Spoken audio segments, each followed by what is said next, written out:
Minha mãe foi embora quando eu tinha 10 anos para ficar com o namorado dela. Voltou quando eu tinha 16 dizendo: "Vamos começar de novo, querido." Eu olhei para ela e respondi: "Você já começou de novo, só que sem mim." Meu nome é Eva. Eu tinha 10 anos quando minha mãe fez as malas, jogou alguns dos meus brinquedos numa caixa de papelão e disse: "Você vai ficar com o seu pai por um tempo, tá bom." Eu não sabia que um tempo significava 6 anos. Ela se mudou para o Arizona com um cara chamado Dale, um vendedor de carros usados que apareceu lá em casa primeiro para consertar o Chevy velho dela. Eu ainda lembro de como ela ria das piadas dele naquele dia, de como os olhos dela pareciam mais brilhantes perto dele do que jamais foram em casa. Meu pai fingia que isso não o incomodava, mas eu conseguia ouvir o silêncio entre eles ficar mais alto a cada noite.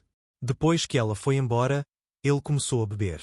O cheiro de uísque virou parte da nossa casa, como o papel de parede ou o som da TV ligada a noite toda. Ele perdeu o emprego pouco tempo depois.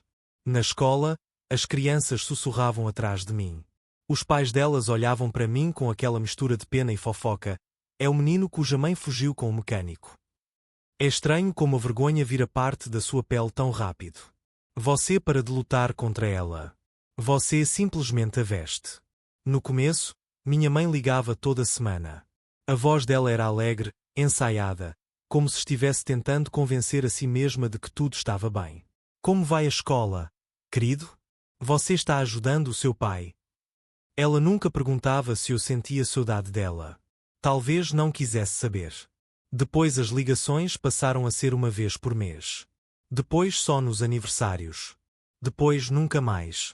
Naquele primeiro Natal sem ela, eu mandei uma carta para o único endereço que eu tinha, um envelope amassado que meu pai tinha jogado no balcão da cozinha meses antes. Eu desenhei um bonequinho de neve no canto e escrevi: "Por favor, volta para casa. O papai tá triste. Eu tô bem." Ela voltou 2 semanas depois, carimbada em vermelho, devolver ao remetente. Lembro do meu pai segurando a carta por um instante, o polegar passando pelo lacre, depois deixando-a cair no lixo. Ele não disse uma palavra, só abriu uma cerveja e ligou a TV.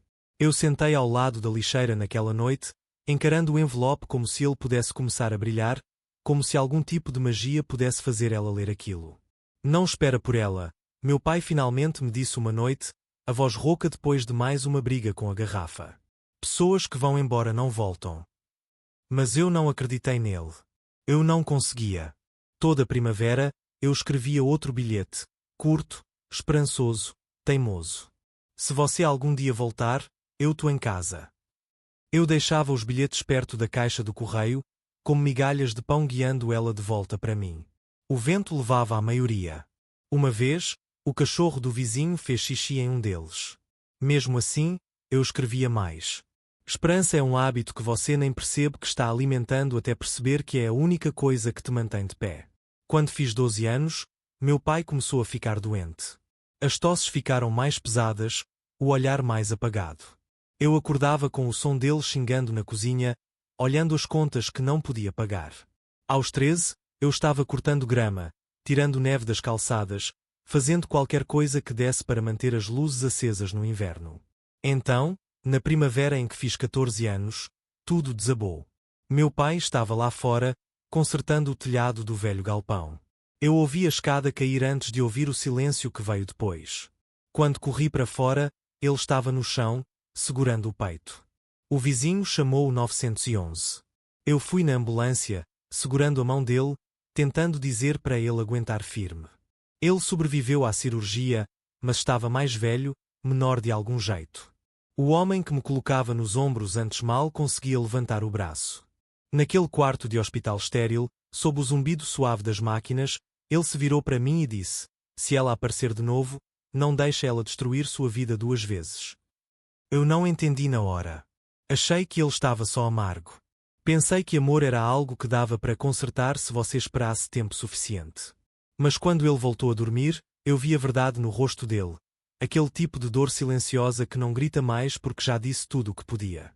Quando ele voltou para casa, a vida encolheu. A casa ficou mais vazia, mais quieta. Quase não conversávamos alguns dias, não porque estivéssemos com raiva, mas porque não restava nada para dizer.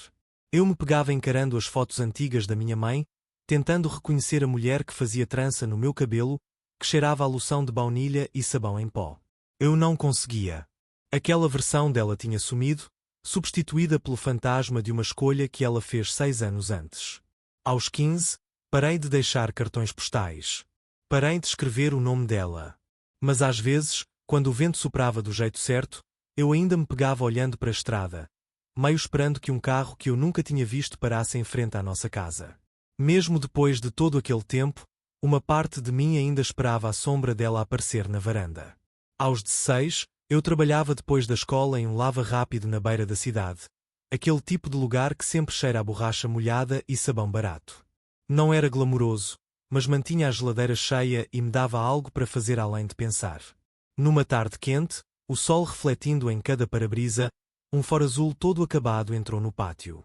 O motor engasgou antes de desligar, e por um momento achei que o carro estivesse vazio. Aí eu vi ela. Minha mãe. Ela saiu devagar, como se estivesse entrando numa lembrança em vez de num estacionamento. O cabelo estava loiro agora, loiro demais, e mais curto do que eu lembrava. Usava óculos escuros enormes que cobriam metade do rosto, mas eu reconheceria ela em qualquer lugar. Algumas coisas nunca somem, mesmo quando você gostaria que sumissem.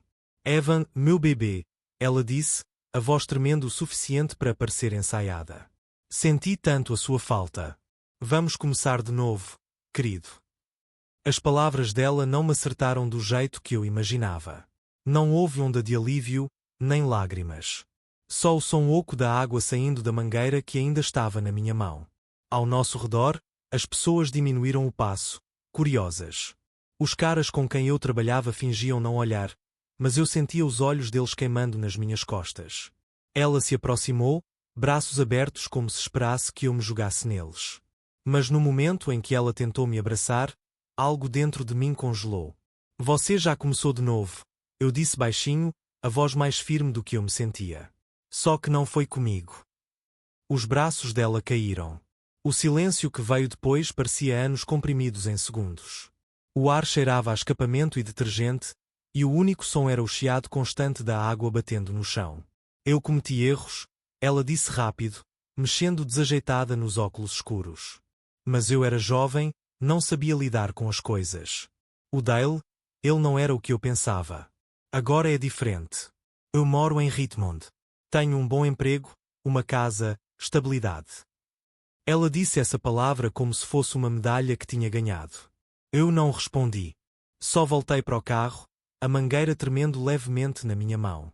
A água batia no metal com um chiado agudo, arrancando camadas de sujeira que não eram nem metade da espessura dos anos entre nós. Ela tentou de novo, a voz quebrando dessa vez. Evan, por favor. Eu voltei por você. Mas eu não conseguia olhar para ela. Não confiava no meu rosto para não me entregar. Só conseguia pensar no meu pai naquele leito de hospital me dizendo, se ela aparecer de novo, não deixe ela destruir sua vida 2 vezes. Eu mantive os olhos no carro, esfregando o mesmo lugar de novo e de novo, muito depois de ele já estar limpo. Você não precisa me perdoar agora, ela disse, chegando mais perto. Eu só quero fazer parte da sua vida de novo. Eu estava doente naquela época, Evan. Perdida. Mas eu estou melhor agora. A gente pode criar novas lembranças. A palavra lembranças doeu mais do que deveria. Porque eu tinha passado anos tentando construir as minhas, aquelas que não incluíam a voz dela e quando por um corredor vazio. Por fim, desliguei a mangueira e olhei para ela. Olhei de verdade. Ela não era a mulher que eu lembrava. Havia algo desesperado nos olhos dela, não exatamente culpa, mas medo. Medo de ser esquecida. Eu não acho que você voltou por mim, eu disse calmamente. Acho que você voltou por você. Os lábios dela se entreabriram, como se fosse discutir, mas nenhum som saiu. As chaves do carro tilintaram fracas na mão dela. Ela olhou em volta, percebendo que todo mundo tinha voltado ao trabalho. Aquele momento não era um filme. Não tinha música, nem reencontro dramático. Só o som da água pingando no concreto. Ela recuou devagar, a voz rachando. Eu vou te ligar, disse. Mas não pediu o meu número. Quando o Ford finalmente saiu, eu fiquei olhando as lanternas traseiras sumirem na estrada até desaparecerem de vez. Eu não me senti com raiva. Nem triste. Só cansado, como se tivesse prendido a respiração por 6 anos e finalmente a tivesse soltado. Naquela noite, eu encontrei o último cartão postal que tinha escrito para ela, aquele que nunca enviei. A tinta estava borrada, mas eu ainda conseguia ler a frase no final: se você algum dia voltar, eu tô em casa. Eu rasguei no meio e joguei fora. Pela primeira vez, percebi que não precisava que ela me encontrasse. Eu já tinha me encontrado. Uma semana depois, ela apareceu de novo, dessa vez na minha escola, bem no meio do treino de futebol americano. Era uma tarde de sexta-feira, o ar pesado com o cheiro de grama cortada e suor. Eu estava correndo os exercícios quando ouvi alguém gritando meu nome das arquibancadas. Eva! Querido! Eu congelei. Os caras do Time viraram a cabeça, rindo por baixo. E lá estava ela, minha mãe, com uma jaqueta vermelha tão chamativa que dava para ver do espaço. Ela carregava 2 caixas de pizza e acenava como se tivesse ido a todos os jogos. O técnico pareceu confuso, mas deixou ela descer até o campo. Sua mãe, né? Ele disse com um sorriso que não chegava aos olhos. Ela veio direto até nós, sorrindo como se fôssemos uma família de comercial de TV. Trouxe pizza para todo mundo, anunciou, entregando as caixas para o técnico, que parecia cada vez mais desconfortável. Depois puxou o celular e começou a tirar fotos. Sorri, querido. Nossa primeira foto de futebol juntos. As risadas do Time não foram altas, mas foram cortantes, na altura certa para eu ouvir cada palavra. Não é aquela mãe que fugiu com o namorado, alguém sussurrou. Outro comentou, acho que ela voltou para a 2ª temporada. Eu fingi não ouvir, mas o estômago deu um nó. Minha mãe não percebeu. Ou talvez tenha percebido e escolhido ignorar. Ela só continuou falando, a voz alegre demais, alta demais, como se o volume pudesse preencher os anos em que esteve ausente. Eu queria desaparecer ali mesmo no campo. Depois do treino, ela me esperou no estacionamento, ao lado do Ford, com 2 refrigerantes equilibrados no capô.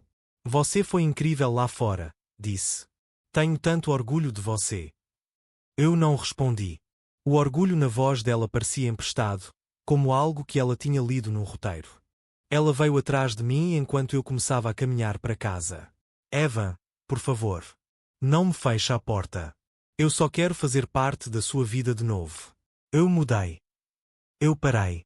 O pôr do sol bateu no rosto dela e, por um segundo, eu vi a mulher por quem eu implorava todas as noites antes de dormir. Mas essa imagem sumiu tão rápido quanto apareceu. Enfiei a mão no bolso da jaqueta e tirei um envelope pequeno e gasto, aquele que eu guardava desde os 10 anos. Aquele que tinha voltado com aquele carimbo vermelho horrível. Devolver ao remetente.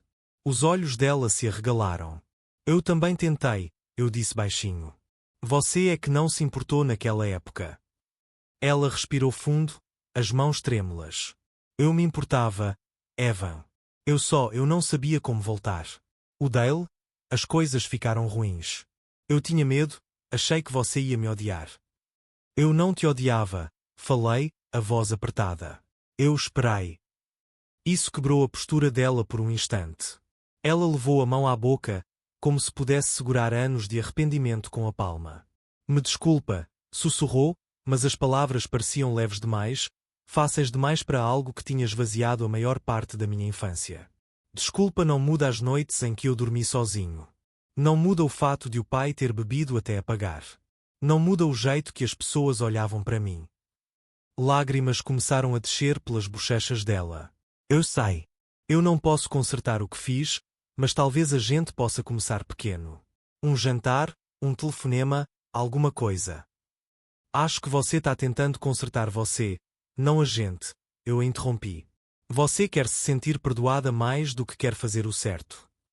Ela recuou como se tivesse levado um tapa. Por um momento, nenhum dos dois falou. Os carros passavam. O céu escurecia, e as sombras se alongavam pelo asfalto. Eu via os lábios dela tremerem enquanto tentava encontrar as palavras certas. Mas não havia mais nada a dizer. Não naquele dia. Talvez nunca. Eu vou te amar para sempre, Evan, ela disse por fim. Eu assenti, sem confiar na minha voz. Amor não era o problema. Nunca foi. O problema é que ela me deixou carregando tudo sozinho. Ela estendeu a mão de novo, só roçando de leve a manga da minha jaqueta antes de recuar. Depois entrou no carro, secando o rosto depressa, como se não quisesse que ninguém a visse chorar. Quando ela foi embora, eu fiquei ali embaixo do poste de luz até o vermelho das lanternas desaparecer. Eu queria sentir alguma coisa, raiva, tristeza, alívio, mas tudo o que senti foi um vazio onde antes tinha alguma coisa. Naquela noite, abri a gaveta e coloquei o envelope lá dentro, plano e quieto. Eu ainda não conseguia jogá-lo fora. Mas, pela primeira vez, não fiquei encarando, esperando que ele significasse alguma coisa. Feridas antigas não se curam com palavras. Elas só param de sangrar quando você para de reabri-las. Ela não desistiu. Mesmo depois dos nossos encontros estranhos, das discussões que eu tinha só na minha cabeça e dos olhares constrangidos na escola, ela continuou tentando remendar algo que já tinha se desfeito faz tempo. Pacotes começaram a chegar na porta, tênis novos do meu número, fones de ouvido com um bilhete dizendo: para sua música. Espero que te faça sorrir. Teve um buquê de flores uma vez, já murcho quando eu finalmente arrastei para dentro. Ela até se ofereceu para pagar o meu baile de formatura, como se dinheiro pudesse apagar anos de ausência. Eu não respondia à maior parte disso. Deixava caixas fechadas, empurrava recibos para o lado. Cada presente parecia um lembrete de que ela ainda achava que podia comprar minha confiança de volta. Então, uma noite, o telefone tocou. O código de área fez meu estômago virar. Eu não atendi de primeira, mas o toque insistente quebrou algo em mim, e eu deslizei o dedo para atender. Evan, a voz dela quebrou quase na mesma hora. Eu ouvi antes mesmo de ela dizer qualquer outra coisa. Sou eu. Eu sozinha. O Dale se foi. Tudo está desmoronando. Eu só preciso que você me perdoe.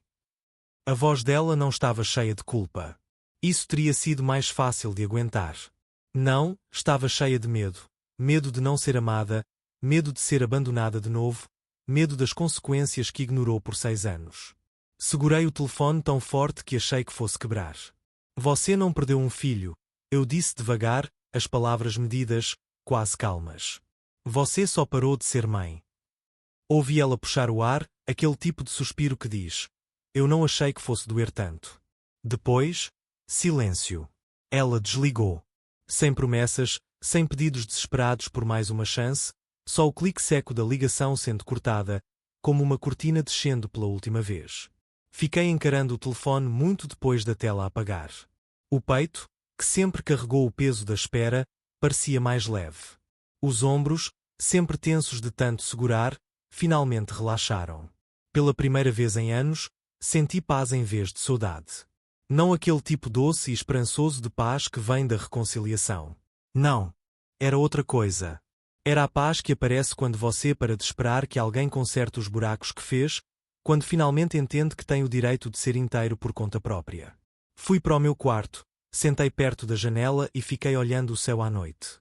As estrelas não pareciam mais brilhantes, mas também não pareciam tão distantes. Havia espaço na escuridão para tudo o que eu tinha carregado: luto, raiva, solidão. E mesmo assim, nada disso importava do mesmo jeito.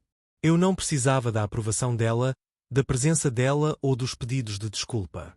Eu tinha sobrevivido à ausência dela, e de algum jeito isso me deixava mais forte. No dia seguinte, fui de novo para o treino de futebol. Corri, passei a bola, ri com meus colegas de time e senti a alegria simples de estar no meu próprio corpo, na minha própria vida, sem a sombra do passado. O mundo não tinha mudado, minha mãe ainda estava longe, os presentes ainda fechados, as cartas devolvidas, mas eu tinha mudado. Eu sabia que ela podia ligar de novo. Podia mandar outro presente ou aparecer no jogo. Mas não importava. Eu tinha traçado meus limites, não por rancor, mas por autopreservação. Naquela noite, sentei e escrevi uma carta. Não para ela. Não para mandar. Só para mim. Escrevi sobre tudo o que eu tinha guardado dentro. As noites em que chorei até dormir, os momentos constrangedores na escola, o orgulho que senti cuidando do meu pai, as pequenas vitórias que ninguém viu. Quando terminei, dobrei o papel e o guardei na gaveta. Eu não precisava que ninguém lesse. Não precisava de validação. Só precisava que existisse, como prova de que eu sobrevivi, de que escolhi a mim mesmo e de que finalmente podia ser livre. E naquele silêncio, com a lua derramando luz prateada pelo meu quarto, eu senti: uma calma rara, inabalável. Aquele tipo de calma que sussurra: você é suficiente. Sempre foi. Pela primeira vez em anos, dormi sem prender a respiração, sem esperar por algo que nunca viria. Eu tinha paz. Eu tinha vida. E isso era mais do que suficiente. O dia da formatura chegou com aquela mistura estranha de empolgação e alívio, o tipo de sensação que só vem depois de anos arrastando lições de casa, provas e assembleias constrangedoras. Eu estava com meus amigos, de beca e capelo, o sol queimando minha nuca, olhando famílias vibrarem das arquibancadas. Balões flutuavam preguiçosos na brisa da primavera, e pais balançavam cartazes com nomes em glitter como se estivessem lançando feitiços no ar. Meu pai estava lá. Não perfeito, não arrumado demais, mas lá, segurando um cartaz de papelão onde se lia orgulho de você, filho, em letras tortas. As mãos dele tremiam um pouco, talvez de emoção ou nervosismo, mas o calor no olhar me atingiu mais forte do que qualquer discurso de formatura. Então, pelo canto do olho, eu a vi. Minha mãe. Ela estava à sombra, perto da borda das arquibancadas, óculos escuros escondendo os olhos, como se tivesse medo de o sol queimá-la. Ou talvez com medo de eu queimá-la. Ela não se aproximou. Não acenou, não chamou meu nome. Só ficou ali, como uma estranha num mundo que tinha abandonado. Nossos olhares se cruzaram por um segundo. Ela deu um sorriso pequeno, nervoso, o mesmo que usava quando eu era criança, um sorriso que se esforçava demais para esconder preocupação. Por um momento, eu senti algo se mexer dentro de mim. O eco da saudade que carreguei por tantos anos, o hábito antigo de esperar que ela voltasse para a minha vida. Eu assenti com a cabeça, num gesto curto, controlado. Depois me virei e andei em direção ao meu pai. Passo a passo, senti o peso de todos aqueles anos ficar um pouco mais leve. Passei pela grama que eu tinha cortado para conseguir um dinheiro extra, pela calçada que eu tinha limpado de neve no inverno para manter a casa aquecida, pelas arquibancadas onde as risadas e cochichos me assombraram. Tudo agora atrás de mim, como capítulos já lidos e guardados na estante. Quando cheguei até meu pai, ele me puxou para um abraço. Forte, firme, familiar. Não perfeito, mas real. Quente. Seguro. Parabéns, Evan, ele disse, a voz grossa, os olhos brilhando. Você conseguiu. Você chegou lá. Eu sorri. E, pela primeira vez, não senti vontade de explicar, justificar ou pedir desculpas pelos anos de espera, de saudade, de aprender a sobreviver sem ela. Meu pai tinha ficado. Ele esteve ali quando eu mais precisei, mesmo quando foi difícil, mesmo quando a vida estava uma bagunça. Olhei de novo para minha mãe, ainda parada na sombra, hesitante. E finalmente entendi. Família não é quem volta quando está sozinho ou quando é conveniente. Família não se mede por palavras, presentes ou aparições repentinas. Família é quem fica quando você está machucado. Quem aparece quando o mundo vira as costas. Quem não te abandona no meio da tempestade para você se virar sozinho. E o meu pai? Ele nunca foi embora. Enquanto caminhávamos juntos pelo corredor, os aplausos ao fundo começando a sumir, senti algo que não sentia há anos. Uma paz completa, firme. Não aquela que apaga a dor, mas a que te diz que está tudo bem. Que você não está sozinho. Que é amado. Minha mãe podia assistir. Podia sorrir lá de longe. Mas eu não precisava mais dela. Eu tinha quem ficou. E isso era tudo.